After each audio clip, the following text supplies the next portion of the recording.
FIFA ranking এ সর্বশেষ Brazil, Argentina, Morocco কিংবা Algeria অথবা বাংলাদেশ বা পর্তুগাল, ইংল্যান্ড বা ফ্রান্স এই দলগুলো কত নম্বরে আছে।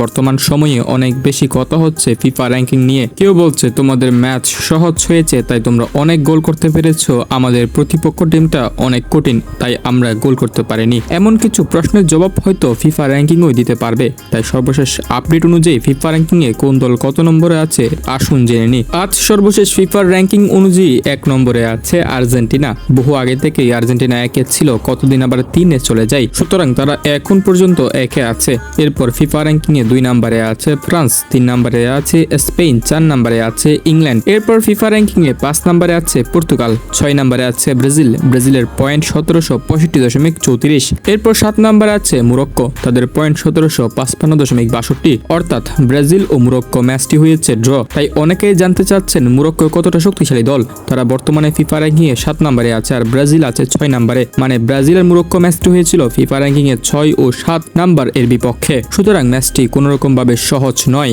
এরপর ফিফা র্যাঙ্কিং এ 8 নম্বরে আছে নেদারল্যান্ড, ফিফা র্যাঙ্কিং এ 9 নম্বরে আছে জার্মানি এবং আর্জেন্টিনা। প্রথম ম্যাচটি যাদের বিপক্ষে জিতেছিল অর্থাৎ আলজেরিয়া, সেই দলটি ফিফা র্যাঙ্কিং এ 28 নম্বরে ছিল। এরপর আর্জেন্টিনার কাছে হেরে তারা এখন 31 নম্বরে চলে গেছে। মানে আর্জেন্টিনার বিপক্ষে ম্যাচটি খেলার আগে আলজেরিয়ার র্যাঙ্কিং ছিল 28 নম্বরে। মানে বুঝতে পারছেন ব্রাজিল ও মরক্কো ম্যাচ, আর্জেন্টিনা এবং আলজেরিয়া ম্যাচ কোন ম্যাচটা সহজ ছিল আর কোন ম্যাচটা কঠিন ছিল। যাই হোক, আর এদিকে না যাই, এখন আসি বাংলাদেশের ফিফা র্যাঙ্কিং এর অবস্থান নিয়ে। বর্তমানে বাংলাদেশ ফিফা র্যাঙ্কিং এ 181 নম্বরে অবস্থান করছে এবং এটা বহু আগে থেকে আছে বাংলাদেশের র্যাঙ্কিং। সো দর্শক, আপনি আশা করি জেনে গেছেন ফিফা র্যাঙ্কিং এ সর্বশেষ কোন দল কত নম্বরে অবস্থান করছে।